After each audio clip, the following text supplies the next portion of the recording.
నమస్తే, welcome back. తునిలో miss అయిన చిన్నారి జ్ఞానేశ్వరి ఆచూకీ ఇప్పటికీ లభ్యం కాలేదు. దీని మీద భిన్న అభిప్రాయాలు, భిన్న స్వరాలు, ఎవరికి తెలిసింది వాళ్ళు, ఎవరికి తోచింది వాళ్ళు చెప్తూనే ఉన్నారు. ఒకవైపు జ్యోతిష్యం చెప్పేవాళ్ళు ఆమెకి పూర్తి ఆయుష్ ఉంది, ఆమెకి ఏమీ జరగలేదు, ఆమె ఎక్కడో క్షేమంగా ఉందని చెప్తున్నారు. మరికొందరు అంజనం వేసి, చూసారా, కాటుక అంటే 10 ఏళ్ళు లోపు ఉన్న పిల్లల చేతిలో కాటుక వేసి, అంటే అంజనం అట్లా వేసి చూసి చూచాయిగా ఏ దిక్కున ఉంది, ఎలా ఉందని చెప్తారు. అలా చూసినా కూడా క్షేమంగానే ఉందట. మరోవైపు ఇంకొంతమంది ఉత్తరానికి ఇన్ని కిలోమీటర్లు, దక్షిణానికి ఇన్ని కిలోమీటర్లు వెళ్ళండి, తూర్పుకు వెళ్ళండి అని రకరకాల ఎవరు క్యాలిక్యులేషన్ ప్రకారం ఎవరు మట్టుకు వాళ్ళు జాతక చక్రం వేసి ఈ విధంగా చెప్తున్నారు.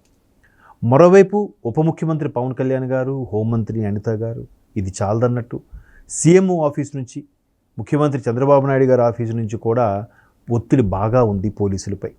తుని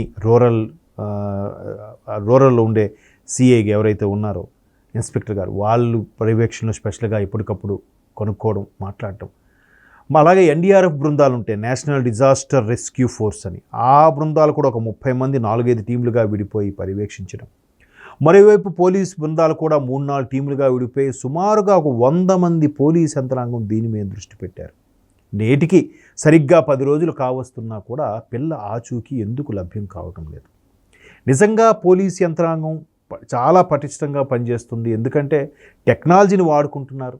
రకరకాల డ్రోన్ టెక్నాలజీ వచ్చేసింది, సెల్ టవర్లు, సిగ్నల్స్ టెక్నాలజీ వచ్చేసింది, సీసీ ఫుటేజ్లు, మెటల్ డిటెక్టర్లు, ఒకటేంటి ఎన్ని రకాల సాంకేతిక పరిజ్ఞానం ఉందో అన్ని రకాలు కూడా విశదీకరించి, విశ్లేషించి పరిశోధన చేస్తున్నప్పటికీ కూడా పిల్ల ఆచూకీ కించిత్ ఏమాత్రం కూడా దొరకట్లేదు.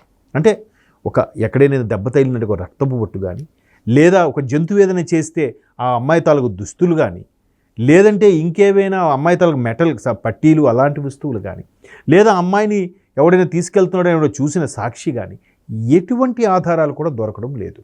ఇది చాలా మిస్టరీగా ఉంది. పైపెచ్చు చివరిగా ఆ అమ్మాయితో కనపడిన కుక్క ఏదైతే ఉందో ఆ కుక్కకు కూడా ఎక్కడెక్కడ తిరుగుతుందని చెప్పి మొన్న 2 రోజుల కిందట కుక్క మెడకి ట్రాకింగ్ పెట్టి విడిచిపెడితే అది సుమారుగా ఒక 7-8 కిలోమీటర్లు తిరిగి అడవిలో అంతా తిరిగొచ్చి ఆ నెక్స్ట్ డే చనిపోయింది.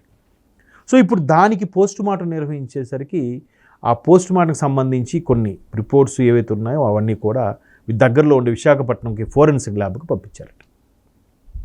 సో అక్కడ ఇంకేమైనా దొరుకుతాయా, నిజంగా కుక్క అలిసి సొలసి చిరిగిపోయిందా, లేదంటే ఆ ట్రాకర్ పెట్టడం వల్ల ఇంకేమైనా ఎఫెక్ట్తో చనిపోయిందా అని రకరకాలుగా.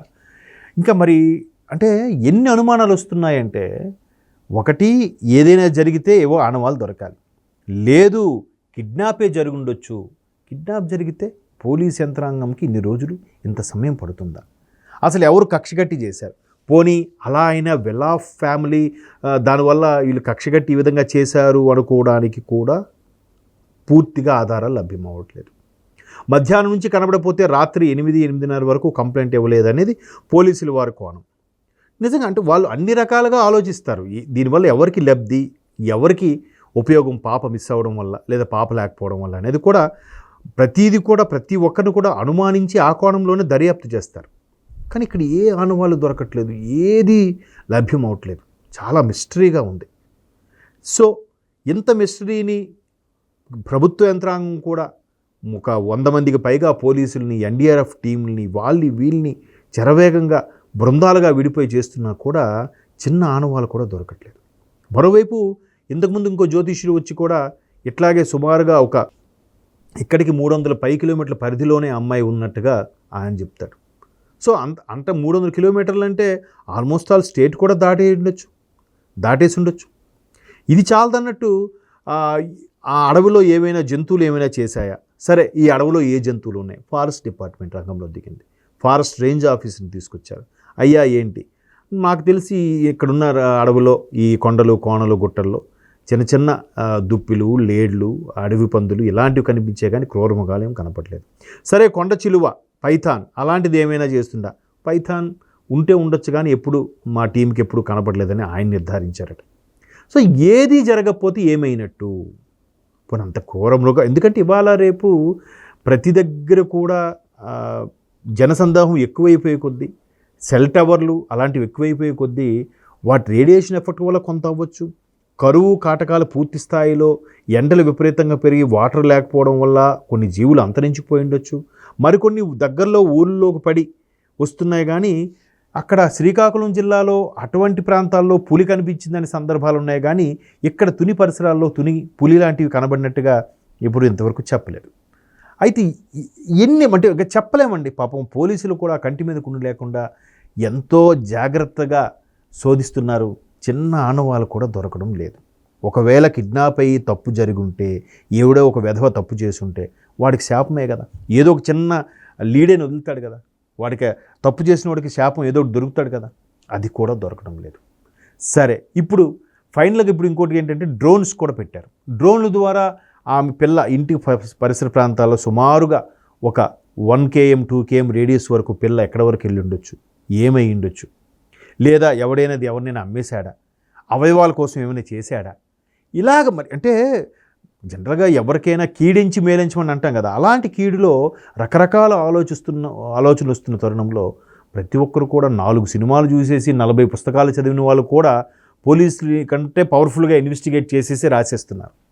ఇంతకుముందు కూడా ఒక అమ్మాయి ఎక్కడో రాజమండ్రి దగ్గర బస్సులో ఒక ముసలివాడితో ఒక పక్కన ఒక అమ్మాయితో కనపడింది అని కూడా కొన్ని వార్తలు వచ్చాయి. ఇవన్నీ బూటకపు వార్తలా కాదా? నిజంగా తల్లిదండ్రులకు క్షోభ ఎవరికి అర్థమవుతుంది? ఎవరైతే నిజంగా తల్లిదండ్రులు బాధ పెట్టకూడదు అనుకుంటారో వాళ్ళు జెన్యూన్ వార్తలు రాస్తారు. లేదు మాకు ఇదే టైము ఏదో అంటారులేండి, ఇల్లు కాలిపోతుంటే పేలాలు ఏరుకున్నాడు ఒకడు అన్నట్టుగా, ఇదే టైము మాకు వ్యూస్ కావాలి, లైక్స్ కావాలి, మాకెంత యూట్యూబ్ అమౌంట్ కావాలనుకొని ఆ కోణంలో కూడా చేసేవాళ్ళు ఉన్నారు. సో దయచేసి ఇలాంటివి పుకార్లుగా సృష్టించి చెప్పొద్దు. వాస్తవాలు తెలిస్తేనే చెప్పండి. ఎందుకంటే ఆ తల్లి నిజంగా కడుపు నిండా తిని 10 రోజులు పైనైంది. కంటి నిండా నిద్రపోయి కూడా తల్లిదండ్రి ఎంత బాధపడుతుంటారో ఒకసారి ఆలోచించండి. చిన్నారి అంటే పూర్తిగా సమస్యని నొప్పిని చెప్పలేని ఆ చిన్నారి అంటే పూర్తిగా 2 ఏళ్ళు కూడా లేవేమో అమ్మాయికి, జ్ఞానేశ్వరికి. సో ఒక్కసారి ఆ కన్సర్న్ అందరూ దృష్టిలో పెట్టుకోవాలి. మరోవైపు ఈ చిన్నారి ఇంటి సమీపంలో ఉండే సెల్ టవర్లన్నీ కూడా ఒక సుమారుగా 6-7 టవర్లు ఉన్నాయి. ఆ టవర్లన్నింటికి కూడా ఒక 5,000 కాల్స్ వరకు వాళ్ళకు వచ్చిన కాల్స్ కానీ, లేదంటే ఆ సరౌండింగ్స్లో ఎవరైనా వచ్చి మాట్లాడుకున్నారా ఆ కాల్స్ అన్నింటిని కూడా ఇప్పుడు కాల్స్ రికార్డెడ్గా అది కాల్స్ వినే అవకాశం ఉంది. ఆ కాల్స్ కోసం ఎవరెవరు ఏం మాట్లాడారా ఏంటి, ఎక్కువగా కాల్స్ ఆ సందర్భంలో అంటే పాప మిస్ అయి నుంచి వీళ్ళకి ఇన్ఫర్మేషన్ వచ్చేంత వరకు మధ్యలో ఎక్కువగా కాల్స్ ఎవరెవరి ద్వారా వెళ్ళాయి అనే దాని కోణంలో కూడా చాలా సునిశ్చితంగా పరిశీలించి ఎంక్వైరీ చేస్తున్నారు. మరోవైపు తల్లిదండ్రులకు కూడా మీరు ఎందుకు మధ్యాహ్నం జనరల్గా 1 గంట 2 గంటలు కనకపోతే వెయిట్ చేస్తారు కదా, ఎక్కడికో వెళ్ళి ఉంటుంది వచ్చేస్తుంది, లేదా వాళ్ళ ఇంటికి వెళ్ళిందో వీళ్ళింటికి వెళ్ళిందో అనుకుంటారు కదా. సో అలా కోణంలో ఆలోచించి తల్లిదండ్రులు లేటుగా కంప్లైంట్ చేశారా, లేదా నిజంగా వీళ్ళకి తోచక అంతవరకు భయపడి ఏడుస్తూ రాత్రి 8-8:30 కంప్లైంట్ ఇచ్చారా అనే దానిలో కూడా అనుమానపడుతూ కూడా ఎంక్వైరీ చేస్తున్నారు. ఎందుకంటే ప్రతిదీ అనుమానించాల్సిన విషయమే. ఎందుకంటే చిన్న ఆనవాళ్ళు, చిన్న నమూనా కూడా దొరకలేదు అంటే ఎంత ఇప్పుడు తెలుగు రాష్ట్రాల్లో కూడా తదేక దృష్టితో చూస్తున్నాయి. అరే ఆ పాప దొరికితే బాగుండు, క్షేమంగా ఇంటికి వచ్చేస్తే బాగుండు అనే ఒక కాన్సన్ట్రేషన్లో వెళ్ళిపోవడం వల్ల చాలా ఆవేదన గురవుతున్నారు ప్రతి ఒక్కరు చూసిన ప్రేక్షకుడు కూడా. సో దయచేసి అందరూ ప్రేర్ చేద్దాం ఆ పాప క్షేమంగా తిరిగి వచ్చేలాగా. అంతవరకు పుకార్ని స్ప్రెడ్ చేయొద్దని నా రిక్వెస్ట్ ప్లీజ్.